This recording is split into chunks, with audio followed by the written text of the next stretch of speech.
नमस्कार। खबर प्रधान देख रहे सभी दर्शकों का बहुत बहुत स्वागत है और मैं हूं आपके साथ संगीता श्रीवास्तव। देखिए, 5 राज्यों में चुनाव है और असम की राजनीति में बीजेपी और कांग्रेस अब आमने सामने खुलकर आ चुकी है। चुनाव से ठीक पहले एक ऐसा विवाद सामने आया जिसमें सियासत खुद सवाल पूछने लगी। मुख्यमंत्री हेमंता बिस्वा शर्मा की पत्नी पर तीन देशों के पासपोर्ट होने का दावा किया है कांग्रेस ने। कि असम के मुख्यमंत्री हेमंता बिस्वा शर्मा की धर्मपत्नी रिनिकी भुइयां शर्मा के पास एक नहीं, 2 नहीं, 3 पासपोर्ट हैं।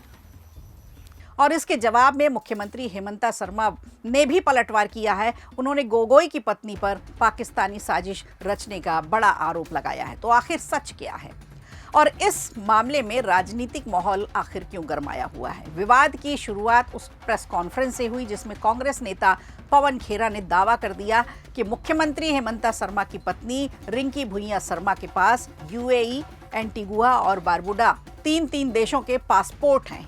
ये सिर्फ इतना ही नहीं, उन्होंने ये भी आरोप लगाया कि रिंकी शर्मा की दुबई में भी काफ़ी संपत्ति है, अमेरिका में एक कंपनी भी है। तो कांग्रेस ने ये सवाल उठाया कि ये जानकारी चुनावी हलफनामे में छुपाई क्यों गई? देखिए, दूसरे देश में संपत्ति होना और दूसरे देश में कंपनी होना इतना बड़ा मायने नहीं रखती, लेकिन अगर इसे हलफनामे में छुपाया जाता है तो ज़रूर सवाल उठते हैं और कांग्रेस भी यही कर रही है। उन्होंने ये भी सवाल किया कि भारतीय कानून के तहत ड्यूल सिटीजनशिप यानी मल्टीपल पासपोर्ट रखना संभव है या नहीं। इस तरह का जो मामला है ये केवल व्यक्तिगत नहीं रह गया, बल्कि अब सीधे चुनावी तौर पर अब ये कानूनी विवाद बन चुका है। मुख्यमंत्री हेमंता बिस्वा शर्मा ने इस पर जोरदार पलटवार किया। उन्होंने कहा कि ये सभी आरोप पूरी तरह से फर्जी है। शर्मा ने साफ किया कि ये एक बड़ी साजिश का हिस्सा है। कांग्रेस समझ रही है कि अब वो असम में हार रही है, इसीलिए वो इस तरह के आरोप लगा रही है और इन आरोपों के पीछे राजनीतिक मकसद छुपा हुआ है।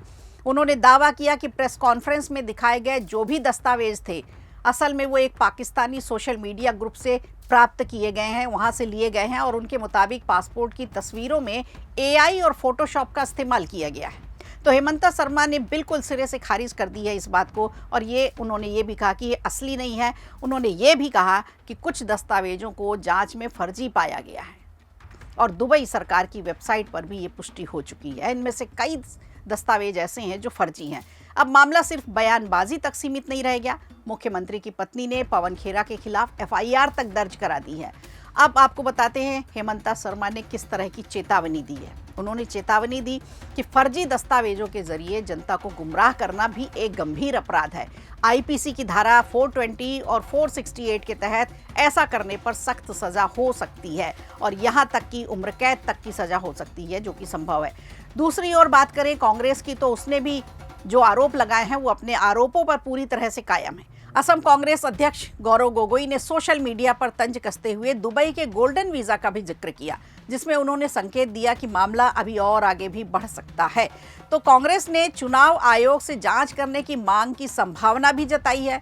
ये पूरा विवाद ऐसे समय में आया है, देखिए, जब असम में विधानसभा चुनाव होने को हैं और 2-4 दिन बाद यानी 9 अप्रैल को ही मतदान है और 4 मई को नतीजे आने हैं। 126 सीटों वाली इस विधानसभा में हर मुद्दा अब चुनावी असर डाल सकता है। अब जानकारों का कहना है कि चुनाव के समय नेताओं के परिवार भी अक्सर राजनीति के निशाने पर आ जाते हैं। ऐसा पहले भी कई राज्यों में देखा गया है, जहां चुनाव से पहले व्यक्तिगत आरोप लगाए गए, पारिवारिक मुद्दे उठाए गए और इसे एक राजनीति का हिस्सा बना लिया। तो सवाल ये भी है कि क्या सिर्फ ये बड़ा खुलासा है या फिर चुनावी मुद्दा है या फिर इसमें सच्चाई है?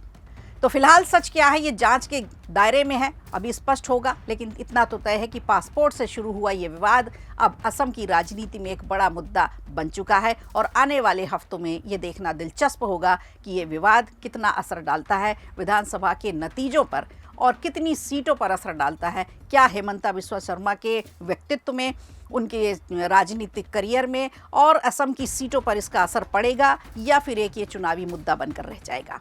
वीडियो अच्छा लगा हो तो लाइक कीजिए, शेयर कीजिए और कमेंट बॉक्स में हमें ज़रूर बताइए।